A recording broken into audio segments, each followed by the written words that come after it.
Times today news కి స్వాగతం. Bulletin లో ముందుగా హెడ్లైన్స్ చూద్దాం. మార్పు మరియు సవాల్ ద్వారా తెలంగాణను నడిపిస్తున్న సీఎం రేవంత్ రెడ్డి.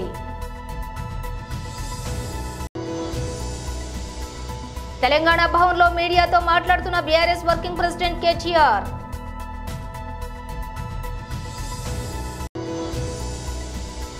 గత ప్రభుత్వాన్ని తుగ్లక్ ప్రభుత్వం అని ఎందుకన్నారో ఇప్పుడు తెలిసింది.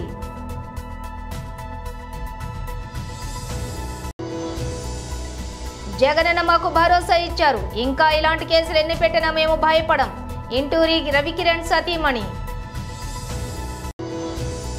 అధికారం కోసం బాలాసాహెబ్ ఠాకరే సూత్రాలను ఉద్ధవ్ ఠాకరే మర్చిపోయారు, శ్రీ అమిత్ షా. ఇక డీటెయిల్స్ చూస్తే మార్పు మరియు సవాలు ద్వారా తెలంగాణను నడిపిస్తున్న CM Revanth Reddy. Candidate, then BRS, then TDP, then INC. Not BRS. TRS. Not TRS. Not Just TRS. I have financed to KCR. I have not worked in TRS. Okay. That time Telangana movement was going on. Right. Every Telangana student or industrialist have supported BRS. They have capitalized the sentiment. That's all. Okay. With Naidu, I have worked a quite long time. Yeah. So, with all this experience, very rare to see somebody with that kind of depth. If I can try to get you to start with to remove the Chief Minister hat and just speak to us as a political analyst, because you've had an incredible political analysis from my experience interacting with you. 5 months of experience, 5 months of time we have had to digest June 4th, the national election result. Can you now tell us who actually won the elections? Because the Congress says it's won, BJP said it's won, everybody is saying that it won the elections. So who actually won the elections? So I can say, अब की बार 400 पार. So 400 तो 240 हो गए. पहले बोल रहा था Congress party के लिए 40 तो 100 हो गए. नंबर से आप देखो कौन इस चुनाव में जीत गए, तो समझ सकता है मोदी जी का हार है ये. I can not say it is a defeat of BJP, it is a defeat of Modi ji. Why? Because they have planned everything on Modi ji brand, Modi ji guarantee. So people have refuse to accept Modi ji guarantee. कि मैं चुनाव से पहले ही यही बात कहा था, मोदी जी का गारंटी का वारंटी ख़त्म हो गए. तो वो वारंटी ख़त्म हो गए, अभी तो कुछ बचा ही नहीं. अभी सरकार चलना है तो और किसी का सहारा लेना है. नायडू जी का सहारा लेना है, नीतीश जी का सहारा लेना है. अगर कोई अगर 1 मिनट भी आगे पीछे कर दिए तो मोदी जी का सरकार है ही नहीं.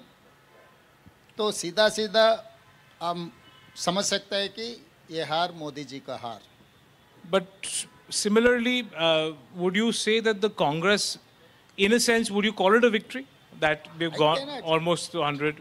इन सरकार बनाने में हम कामयाब नहीं हो सका, मगर पब्लिक परसेप्शन में मोदी जी 10 साल इस देश के जनता को जितना धोखा दिया, वो परसेप्शन में हम लोग सक्सेस हो गए. किसान के खिलाफ 3 काला कानून लागू कर दे के जितना किसानों को मरवाया आप देके, और संविधान बदलने के लिए जितना कोशिश किए, आरक्षण रद्द करने के लिए भी मोदी जी का सरकार कितना कोशिश किए. ये सब सारा जो हिडन एजेंडा था मोदी जी का, वो हिडन एजेंडा को हम बाहर लेकर आए और लोगों के अंडरस्टैंडिंग लेवल हम और एक लेवल पे आगे लेकर गए. तो इस बार लोग जानना लग गए कि भारतीय जनता पार्टी का हिडन एजेंडा क्या है दिखाने का. पुराना कहावत है, हाथी का खाने का दांत अलग है, दिखाने का दांत अलग है. Correct. తెలంగాణ భవన్లో మీడియాతో మాట్లాడుతున్న బీఆర్ఎస్ వర్కింగ్ ప్రెసిడెంట్ కేటీఆర్. స్వావలంబన సాధించాలి అన్ని రంగాల్లో అనే ఒక ఉదాత్తమైన ఆశయంతో ఆలోచనతో ఆనాటి స్వతంత్ర భారత మొదటి ప్రభుత్వం కొన్ని ఆలోచనలు చేసింది. అందులో భాగంగా పంచవర్ష ప్రణాళికలు, అందులో భాగంగానే వివిధ రంగాలకు సంబంధించి నిష్ణాతులతో సలహాలు, సూచనలు ఇవన్నీ తీసుకొని స్వావలంబన, స్వయం సమృద్ధి సాధించడానికి పబ్లిక్ సెక్టార్లో కొన్ని కంపెనీలను ఏర్పాటు చేసి తద్వారా ప్రైవేట్ రంగానికి కూడా ఊతమిచ్చి భవిష్యత్తులో భారతదేశం ఉజ్వలంగా ఎదగాలి, స్వతంత్ర భారతదేశం మీద భారత పౌరులందరికీ ఒక విశ్వాసం, కొన్ని ఆశయాలు, ప్రపంచంలోనే ఒక ఉజ్వలమైన శక్తిగా ఎదగడానికి ఎన్నో అవకాశాలు ఉన్నాయనే ఉద్దేశంతో చాలా రంగాల్లో కొన్ని కీలకమైన నిర్ణయాలు తీసుకొని ఆనాటి అప్పటి ప్రభుత్వాలు స్వాతంత్రం వచ్చిన కొత్తలో మరి కొన్ని చొరవగా కొన్ని ముందడుగు వేసే కార్యక్రమాలు తీసుకున్నారు. అందులో ముఖ్యంగా ఫార్మాస్యూటికల్ లైఫ్ సైన్సెస్ సెక్టర్, జీవ ఔషధ రంగానికి సంబంధించి, లైఫ్ సైన్సెస్ సంబంధించి అప్పటి ప్రభుత్వాలు కొన్ని నిర్ణయాలు తీసుకొని ఐడిపిఎల్ అనే ఒక సంస్థని మన హైదరాబాద్లో, ఆనాటి హైదరాబాద్ స్టేట్లో, తర్వాత ఉమ్మడి ఆంధ్రప్రదేశ్లో కలిసిన తర్వాత ఉమ్మడి ఆంధ్రప్రదేశ్లో కలపడం జరిగింది. ఈ ఐడిపిఎల్ అనే సంస్థ, Indian drugs and pharmaceuticals limited అనుకుంటాను దాని పేరు, సబ్జెక్ట్ కరెక్షన్. ఐడిపిఎల్ అనే సంస్థ నుంచి ఆనాడు రీసెర్చ్ జరగాలి, భారతదేశంలో బ్రహ్మాండమైన కార్యక్రమాలు చేయాలనే ఉద్దేశంతో ఐడిపిఎల్ అనే సంస్థను మన హైదరాబాద్లోనే నెలకొల్పడం జరిగింది. ఆ ఐడిపిఎల్ అనే సంస్థ ఎంత ఉజ్వలంగా పనిచేసింది, ఎంతమందిని తయారు చేసింది అంటే, తదనంతరం మన రాష్ట్రంలో ఫార్మాస్యూటికల్ రంగంలో పేరెన్నిక కలిగిన కంపెనీ డాక్టర్ రెడ్డి ల్యాబ్స్. ఆ రెడ్డి ల్యాబ్స్ నడిపిన, ఆ రెడ్డి ల్యాబ్స్ వ్యవస్థాపించిన పెద్దలు డాక్టర్ అంజిరెడ్డి గారు ఆ ఐడిపిఎల్ నుంచి వచ్చారు. తదనంతరం ఆ రెడ్డి ల్యాబ్స్ నుంచి చాలామంది, ఇవాళ ఎంఎస్ఎన్ ల్యాబ్స్ అని ఎంఎస్ఎన్ రెడ్డి గారు, హెట్రో నుంచి వచ్చిన పార్థసారథి రెడ్డి గారు, తర్వాత ఆరోబిందో వాళ్ళు, వీళ్ళందరూ కూడా ఐడిపిఎల్ అనే పేరెంట్ సంస్థ నుంచే, అందులోంచి వచ్చిన వాళ్ళే వీరంతా కూడా. ఈ ఉపోద్ఘాతం అంతా మీకు ఎందుకు చెప్తున్నా అంటే, ఫార్మాస్యూటికల్ రంగంలో హైదరాబాద్ అనే మహానగరం, తెలంగాణ అనే రాష్ట్రం ఇవాళ భారతదేశంలో ఒక leader. 40% pharmaceuticals and bulk drugs భారతదేశంలో తయారయ్యేటిది మన తెలంగాణ, మన హైదరాబాద్ నుండే ఇవాళ వస్తూ ఉన్నాయి. ఇంకా ఒక అడుగు ముందుకేసి చెప్పాలి అంటే, కోవిడ్ సమయంలో పారాసిటమాల్కి ఎంత గిరాకీ ఉండేనో నాకంటే బాగా మీకే తెలుసు. ప్రపంచవ్యాప్తంగా పారాసిటమాల్కి షార్టేజ్ ఏర్పడింది. మనం డోలో రూపంలో తీసుకుంటాం, క్రోసిన్, డోలో. వాటికి సంబంధించి ఆనాడు అప్పటి అధ్యక్షుడు, అమెరికా అధ్యక్షుడు డొనాల్డ్ ట్రంప్ మన ప్రధానమంత్రి గారికి ఫోన్ చేసి, మీ భారతదేశంలో ఫార్మాస్యూటికల్స్ చాలా విస్తారంగా పనిచేస్తూ ఉన్నాయి, మాకు ఈ పారాసిటమాల్ కావాలి అంటే, డొనాల్డ్ ట్రంప్ గారు కూడా, ఆనాడు నేను మంత్రిగా ఉన్నా కాబట్టి తెలుసు, ప్రభుత్వంలో మేము ఉన్నాం కాబట్టి తెలుసు, ఆనాడు అప్పటి మన ముఖ్యమంత్రి కేసీఆర్ గారికి ఫోన్ చేసి, వాళ్ళ అధికారులు మన అధికారులు సయోధ్యతో, అండర్స్టాండింగ్తో ప్రపంచవ్యాప్తంగా ఉన్న పరిస్థితులను దృష్టిలో పెట్టుకొని పారాసిటమాల్ ఉత్పత్తిని కూడా పెంచాలి అని చెప్పి అప్పటి ఫార్మాస్యూటికల్ కంపెనీని పిలిచి, మేము ఆనాడు ఒక ఆలోచనతోని వాళ్ళని కాన్ఫిడెన్స్లో తీసుకొని ఆ రంగాన్ని ముందుకు పోయినాం. గత జగన్ ప్రభుత్వాన్ని తుగ్లక్ ప్రభుత్వాన్ని ఎందుకు అనేవారో తెలుసుకోవాలి అంటే, మహిళా కార్యదర్శుల నియామకం, వారికి కేటాయించిన విధులే ఒక ఉదాహరణ.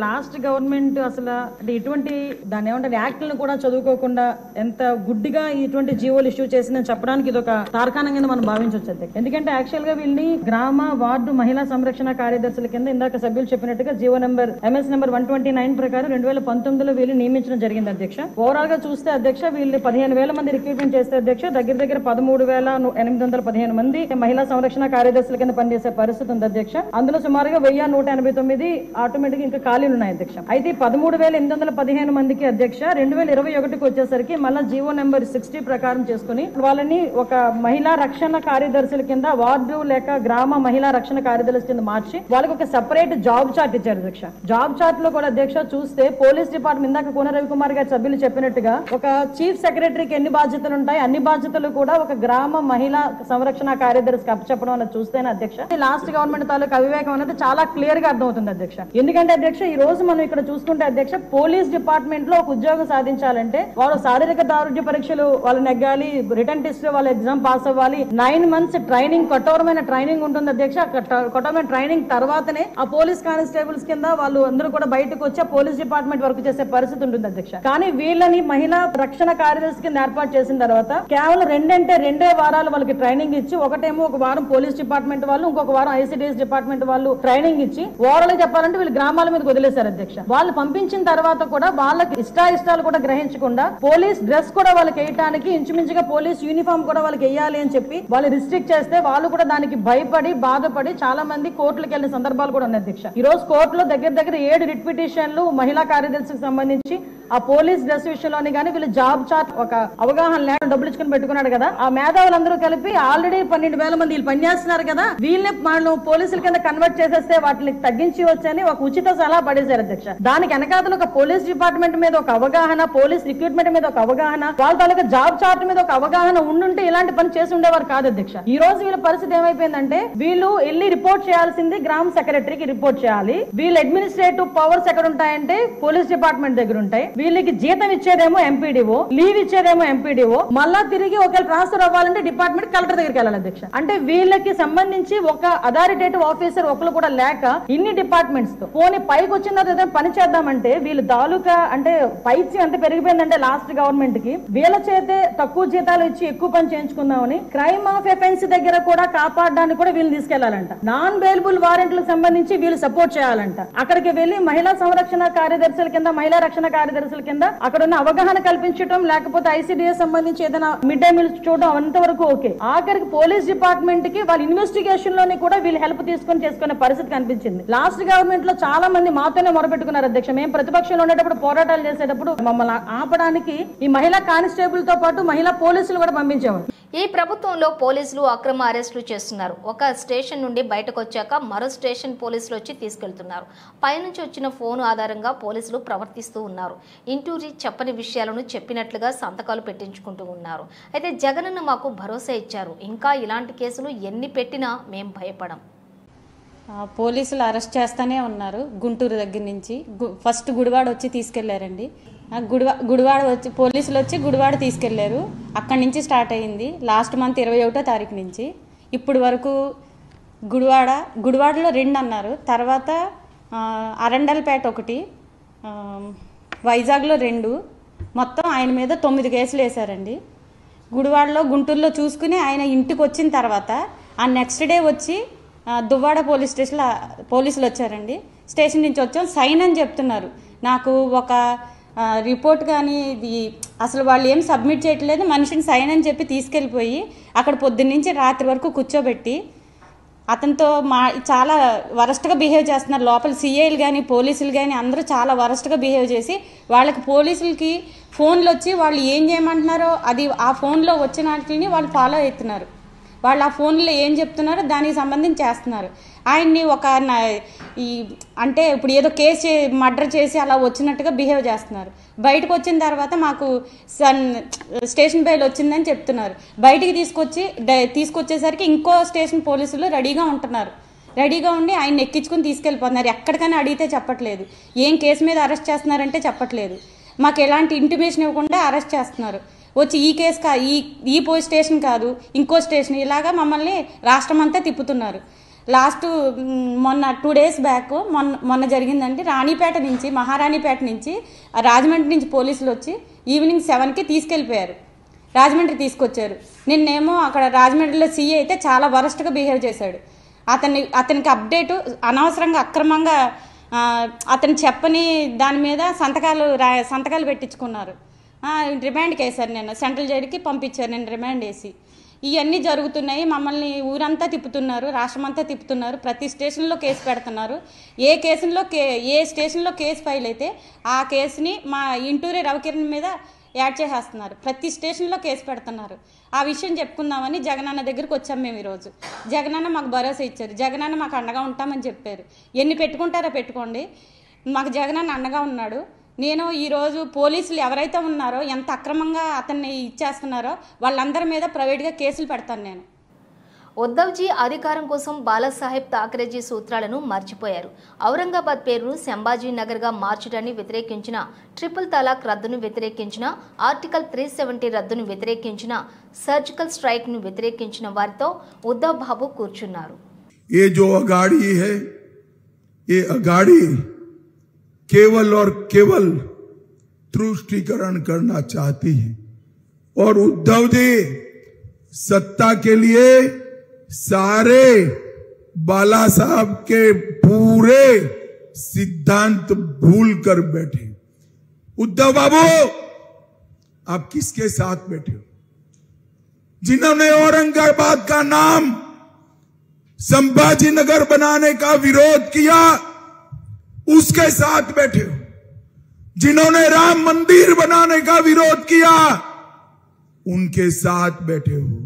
जिन्होंने ट्रिपल तलाक हटाने का विरोध किया, उनके साथ बैठे हो। जिन्होंने 370 हटाने का विरोध किया, उनके साथ बैठे हो। और जिन्होंने पाकिस्तान को करारा जवाब देने का, सर्जिकल स्ट्राइक का विरोध किया, उसके साथ बैठे हो। हिंदुओं को आतंकवादी कहने वालों के साथ बैठे हो। भाइयों बहनों, महाराष्ट्र की जनता के सामने बहुत स्पष्ट दो खेमे हैं। एक, ये अघाड़ी का खेमा जो औरंगजेब फैन क्लब है, औरंगजेब फैन क्लब है। और दूसरा महायुति का खेमा जो छत्रपति शिवाजी महाराज और सावरकर जी के सिद्धांतों पर चलने वाले। मुझे बताओ दूल्हे वालों, आप किसको पसंद करोगे भाई? मेरे साथ बोलो, छत्रपति शिवाजी महाराज की। గంజాయి విక్రయిస్తున్నారని సమాచారం అందటంతో నిందితులను పట్టుకోవడానికి వెళ్లిన పోలీసులపై దాడి జరిగింది. స్థానికులతో కలిసి గంజాయి బ్యాచ్ విచక్షణ రహితంగా దాడి చేయడంతో ఎస్ఐకి గాయాలయ్యాయి. హైదరాబాద్లోని హబీబ్ నగర్ పోలీస్ స్టేషన్ పరిధిలో మంగళవారం అర్ధరాత్రి సమయంలో చోటు చేసుకుంది ఈ ఘటన. పోలీసులు తెలిపిన వివరాల ప్రకారం గంజాయి అమ్మకాలకు సంబంధించి పక్కా సమాచారం అందటంతో నార్కోటిక్ అధికారులు హబీబ్ నగర్లోని మాంగర్ బస్తీకి వెళ్లారు. సిఐలు దీపక్, రాజశేఖర్, ఎస్ఐ శివకుమార్ తో పాటు కొంతమంది కానిస్టేబుల్లు అక్కడికి వెళ్లారు. అయితే వీరి రాకను గుర్తించిన పాత నేరస్తుడు గంజాయి వ్యాపారి కంబ్లీ దీపక్ పరారయ్యేందుకు ప్రయత్నించాడు. పోలీసులు వెంటపడి దీపక్ ను పట్టుకున్నారు. స్టేషన్ కు తరలించే ప్రయత్నం చేస్తూ ఉండగా స్థానికులతో కలిసి దీపక్ తమ్ముడు అరుణ్ పోలీసులను అడ్డుకున్నాడు. అయితే దాదాపు 100 మంది పోలీసులపై దాడికి దిగారు. బీర్ బాటిళ్లతో కొట్టడంతో ఎస్ఐ శివకుమార్ తలపై గాయమైంది. స్థానికుల దాడి నుంచి తప్పించుకున్న పోలీసులు ఎస్ఐ శివకుమార్ ను ఆసుపత్రిలో చేర్పించారు. ఈ ఘటనలో ఎస్ఐ మెడలోని 2 తులాల బంగారు గొలుసు పోయిందని పోలీసులు తెలిపారు. గంజాయి వ్యాపారి కంబ్లీ దీపక్, అతడి తమ్ముడు పరారయ్యారని వివరించారు. హీరో సూర్య, ప్రముఖ దర్శకుడు శివ కాంబినేషన్ లో వస్తున్న తాజా చిత్రం కంగువా ఈ నెల 14న మూవీ ప్రపంచవ్యాప్తంగా గ్రాండ్ గా విడుదల కానుంది. ఈ నేపథ్యంలోనే మేకర్స్ ముమ్మరంగా ప్రచారం చేస్తూ ఉన్నారు. ఈ క్రమంలోనే చిత్ర బృందం ముంబైలో ప్రెస్ మీట్ నిర్వహించింది. అయితే ఈ సమావేశంలో సూర్య మీడియాకు క్షమాపణ చెప్పి అందరినీ ఆశ్చర్యపరిచారు. దానికి కారణం ఆయన ఈ ప్రెస్ మీట్ కు ఆలస్యంగా వెళ్లడమే. ముంబై ప్రెస్ మీట్ కు బయలుదేరిన సూర్య సమయానికి అక్కడకు చేరుకోలేదు. పలు కారణాల వల్ల ఆయన ఈ సమావేశానికి గంట ఆలస్యంగా వెళ్లారు. దాంతో సూర్య మీడియాకు సారీ చెప్పారు.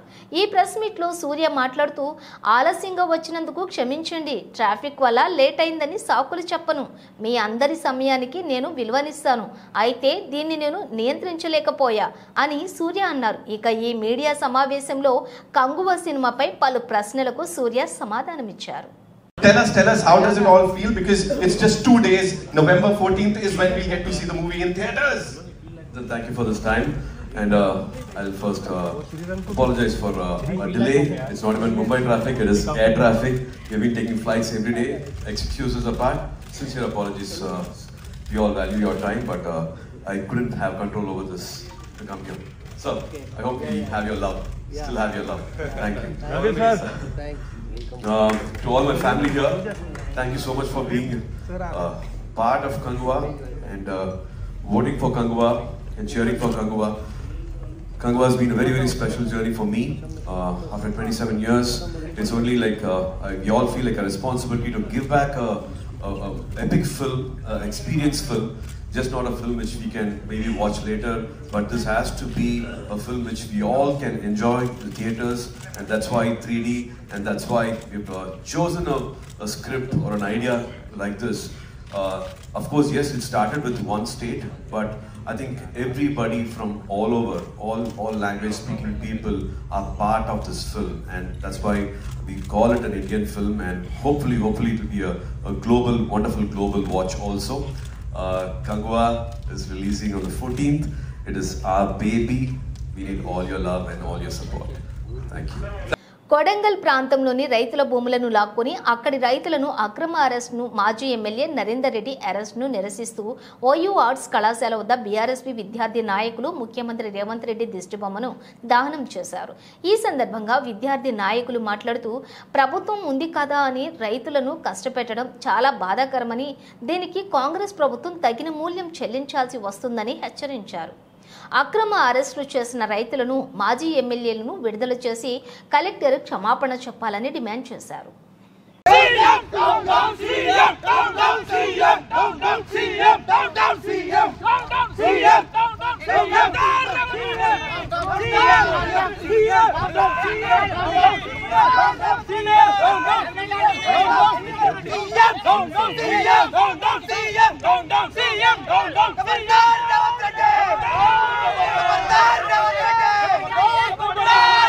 నుంచే వానికి రాజకీయ సమాధి కడుతున్నారు. రేపు రేవంత్ రెడ్డి ఏ రకంగా అక్కడ పోయి అక్కడ ప్రచారం చేస్తాడో నెక్స్ట్ రానున్న ఎలక్షన్లో వాళ్ళు ఖచ్చితంగా తిరగబడలేరా? రేవంత్ రెడ్డికి చెప్పులతో సమాధానం చెప్పలేరా? ఇకనైనా రేవంత్ రెడ్డి తక్షణమే 16 మంది రైతులను విడుదల చేసి అక్కడ ఫ్యాక్టరీలు, అక్కడ జలాలు, వాళ్ళ అక్కడ విషపూరితమైన జలాలు వాళ్ళు వద్దు, వాళ్ళు పచ్చని పొలాలలో వాళ్ళ ఫ్యాక్టరీలు వద్దని వాళ్ళే మొత్తుకుంటున్నారు. కాబట్టి ఇప్పటికైనా అక్కడ బీఆర్ఎస్ పార్టీ ఏదో ప్రభుత్వం మీద వస్తున్న వ్యతిరేకతను బీఆర్ఎస్ పార్టీ చేపిస్తున్న అట్లా తీసుకుపోతున్నాడు తప్ప అక్కడ ఏం లేదు. ఓన్లీ రైతులు వాళ్ళ భూములు వాళ్ళు మాకు కావాలి, మా భూములు మేము ఇవ్వము అని అంటున్నా. కానీ ఇక్కడ రేవంత్ రెడ్డి ప్రభుత్వం వ్యతిరేకత, కాంగ్రెస్ ప్రభుత్వం మీద వస్తున్న వ్యతిరేకతను బీఆర్ఎస్ పార్టీ తీసుకొస్తున్న ఉద్దేశంతో తీసుకొస్తున్నాడు. రేవంత్ రెడ్డి ఇక్కడైనా మేము హెచ్చరిస్తా ఉన్నాం, వాళ్ళ భూములు వాళ్ళకి ఇచ్చేసాయి. ఇప్పటికైనా అక్కడ 16 మంది రైతుల వాళ్ళ భూములు వాళ్ళకి ఇచ్చేసి అక్కడ వాళ్ళని కావాల్సి ఉంటే ఇప్పుడు ఎమ్మటే వాళ్ళని రిమాండ్ చేశారు కదా, వాళ్ళని తక్షణమే విడుదల చేయకుంటే రాష్ట్రం మొత్తం అగ్నిగుండంగా మారుతుంది. రేవంత్ రెడ్డి నీకు రానున్న ఎలక్షన్లో కొడంగలే నీకు రాజకీయ సమాధి చేస్తుంది బిడ్డ, మేము హెచ్చరిస్తూ ఉన్నాం. ఇప్పటికైనా వాళ్ళని తక్షణమే విడుదల చేయకుంటే బీఆర్ఎస్ విద్యార్థి విభాగం అడుగడుగున వెంబడిస్తుంది. 144 సెక్షన్ పెట్టినావు కదా, ఏ రకంగా నువ్వు తిరుగుతావో మేము చూస్తాము. ఇక్కడ ఇప్పుడు రేవంత్ రెడ్డి దిశమో తలగబెట్టడం జరిగింది. ఇకనైనా మానుకొని రేవంత్ రెడ్డి రౌడీజమా, నీ రౌడీజాన్ని మానుకొని ప్రభుత్వ పాలన మీద దృష్టి పెట్టు. ఇప్పటికైనా మార్చుకో, రైతుల మీద వేస్తే బిడ్డ నువ్వు రాను రోజుల్లో నువ్వు ఆగమైపోతావు బిడ్డ, హెచ్చరిస్తా ఉన్నా. బులెటిన్ ముగించే ముందు హెడ్లైన్స్ మరోసారి. మార్పు మరియు సవాల్ ద్వారా తెలంగాణను నడిపిస్తున్న సీఎం రేవంత్ రెడ్డి.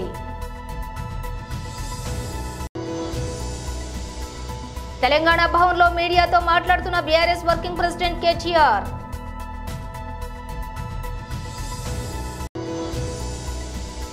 గత ప్రభుత్వాన్ని తుగ్లక్ ప్రభుత్వం అని ఎందుకన్నారో ఇప్పుడు తెలిసింది.